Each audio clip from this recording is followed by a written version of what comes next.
It was a calm, quiet night. A man lay in his bed with the ceiling and was reflecting on tomorrow. At this time, he felt some weird cracking sounds and sat up. It smelled smoky. His heart ran wild as he pushed the bedroom door to find dancing orange flames on the side of the hall. He couldn't bear the heat of smoke and his breath being constricted by its thickness. All he managed to take was his phone as he staggered out. Outside, he stood in shock, watching his house, his memories, his life, reduced to ashes. Everything was gone. But why did this happen? Was it an accident, or was there something darker behind the blaze? If everything you loved was taken from you in one moment, how would you rebuild? The next morning, the man stood in the middle of what was once his home. All that remained of the house was blackened ruins. Everything else was reduced to ashes, a scorched remnant of what once was, his life, scattered about upon the ground. His heart ached as he searched for something among the ashes, anything to remind him of what he had before the fire. Broken furniture, melted photographs, and the stench of destruction in the air. As he passed through the ruin, something tugged at his soul. This was not the loss of things. It felt deeper, like a part of him was taken with the flames. Why did he feel as if a part of himself disappeared with the flames? What would you hold on to if you had nothing left? With no money, no job, and nowhere else to go, he finally settled for a small, abandoned cabin at the edge of the forest. It was cold, bare, and quiet. The walls creaked and the roof leaked when it rained. But that's all he had. Every day felt longer than the last as he struggled to acclimate to this simple, lonely life. There were no modern comforts, no distractions, and no one to talk to. Just the wind blowing through the trees and his thoughts for companionship. At first, he just wanted to get through each day, surviving. Doing the bare minimum it took to get by was enough for one day. Could he go on living like this? Would a life like this break him, or would teach him something that wouldn't be learned in the life he once lived? Could losing everything help to tell us what really matters in this world? One day, cleaning the dusty shelves of the cabin, he found something strange. In the back of a drawer, hidden under old newspapers, was a tattered journal. The cover was worn, curled from years of neglect. Curious, he opened it, and the first words he saw took him by surprise. To anyone who has lost everything, don't give up. The writing was neat, but the paper felt strange, old. Who wrote this? And how had it ended up here in this forgotten cabin? There were no clues, just the faint smell of mildew and mystery. The words spoke to him in a way that was both comforting and haunting. Would you believe in the words of a stranger if they mirrored your life? The man couldn't put the journal down. As he read, he discovered the writer's story. A person who, like him, had lost everything in a tragic fire. The pages were filled with pain, confusion, and sorrow, but also hope. The writer described how they struggled to rebuild from the ashes, but through the journey, they found unexpected happiness in simplicity and self-discovery. The more he read, the more he felt this person had lived his life. The emotions, the thoughts, even the fears. Was it as if they shared the same soul? Was this just coincidence? Or was it fate that brought him here, to this journal, at this moment in his life? Could someone else's past guide your future? As he read further, he found a strange note. Beneath the floorboards of the cabin lies a key to your future. His heart skipped a beat. Was this a hidden message, meant just for him? His curiosity overwhelmed him, and he rushed to check the cabin's floorboards. After prying one loose, he found a small rusted key, its surface worn with time. But why would the journal's writer know about this key? What was it for, and why had it been left here waiting for him? What would you do if a stranger seemed to know your every step? He held the key for a strange wait, looking about the cabin for a lock. He finally spotted behind a loose panel a small box of wood. It had the shape as if made for that key alone. It slid open. Photographs of some family forgotten years ago, a faded ink letter, and some map marked by one particular location. This was a journey to a place of peace where one might start anew from devastation. This map seems to point deep in the forest. Why should it mean anything? What had the author learned there? Would you take a stranger's map and trust him for the way if it would lead to answers?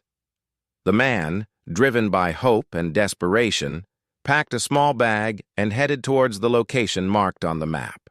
He left behind the ruins of his old life and had no idea what awaited him. The journey was hard, harsh winds, rough paths, and nights in the wilderness that seemed endless. But with each step, he felt as though he was taking one toward something better. With the increased distance, he could not get rid of the feeling that it wasn't just about finding a place to go to, but discovering himself. Was it a new beginning, or to go to yet another painful loss? How far would you go for a chance to rebuild your life? Days later, the man arrives at the location on the map, a small, abandoned village deeply hidden within the woods. Houses were crumbled and weeds were overtaking the streets, but something seemed familiar. He couldn't tell why. The place stirred him inside, however. Has he ever been here before? As he explored the village, memories seemed to flood his mind. It was as if he was reliving someone else's life, or perhaps his own, from a past he had forgotten. Why did this place feel like it held pieces of his story, even though he had never set foot here? Can places carry memories we've never lived? In the village, the man wandered through the overgrown streets, lost in thought. The silence was thick, the air heavy with forgotten memories. He walked deeper into the heart of the village until he spotted a small, weathered church tucked away between crumbling buildings. Its stone walls were covered in vines, the door barely hanging on its hinges, as if it hadn't seen visitors in decades. Despite the decay, something about it called to him. He felt a strange pull, as though this was the place he was meant to be. He stepped inside, the wooden door creaking as it swung open, revealing a dim, dusty interior.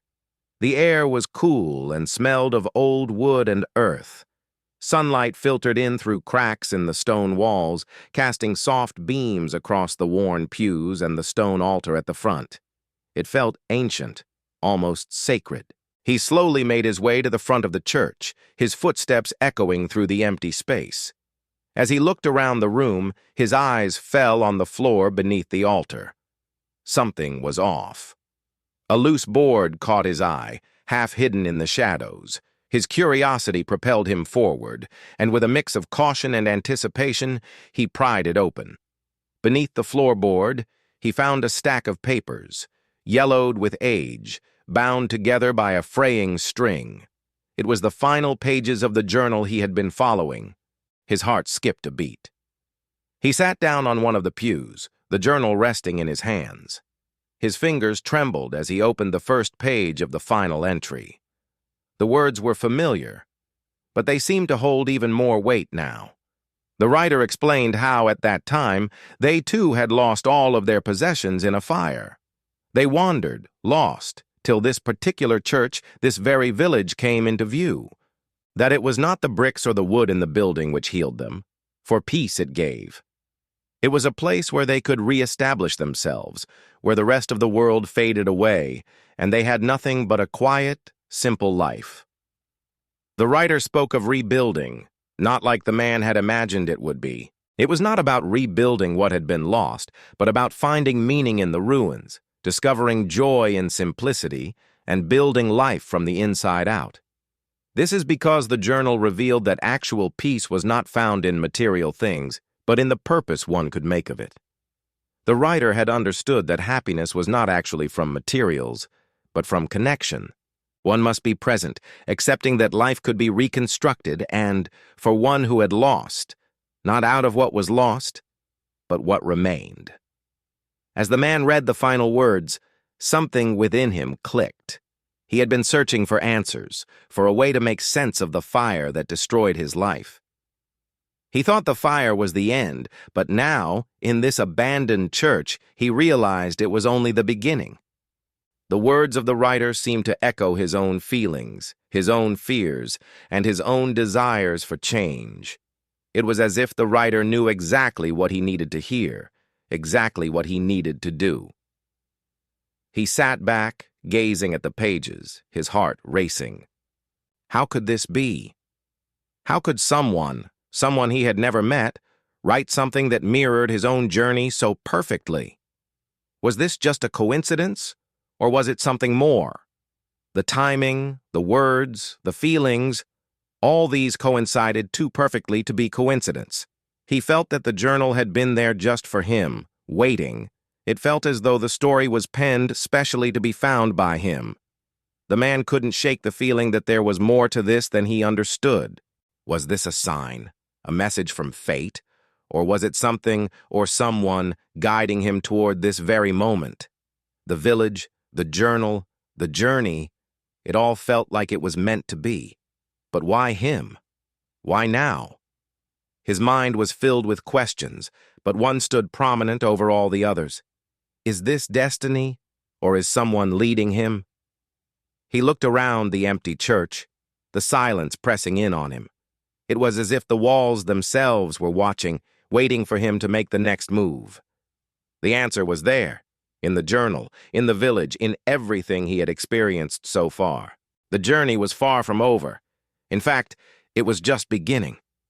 The man stood up, clutching the journal in his hands. A new sense of purpose filled him, one he hadn't felt before. He had come here looking for answers, but now he realized he didn't need all the answers. He just needed to trust the journey. And maybe, just maybe, the path he had been led down was the one he was always meant to walk. The fire had taken everything from him, but in this forgotten church, in the words of a stranger, he had found the one thing he had been missing: hope. As he stood in the church, lost in thought, an old man came and approached him. The eyes of the elderly villager widened when he saw the stranger. "You look just like him," he whispered. He was taken aback by the old man. Who was he talking about? The old man of the village shockingly revealed truths. How the past and the fire were connected. So, the fire that destroyed his life wasn't an accident. That belonged to something much more grand, something he had never understood. Wasn't this journey all for some coincidence? Or was it just like that for him? How much is our life in our hand? He decided to stay in the village. With the lessons that he had learned from the journal and with the wisdom shared by the villagers, he began rebuilding his life. Slowly, he felt no longer lost in his own life. He discovered a new purpose, one which was not dependent on material things, but on self-discovery and helping others. But could he really let go of the pain from his past and embrace this new life? Was it possible to start again in a place where someone else had already found peace? Could you find happiness in the very place where someone else did? In the end, he realized that losing everything was the greatest gift he could have received. Without the weight of his past, he was free to build a new future. The writer of the journal had been right. True happiness didn't come from possessions or achievements, but from understanding who you really are. As he sat by the village fire, reflecting on his journey, he understood that this wasn't the end. It was the beginning of something greater. What if losing everything is the first step to finding yourself?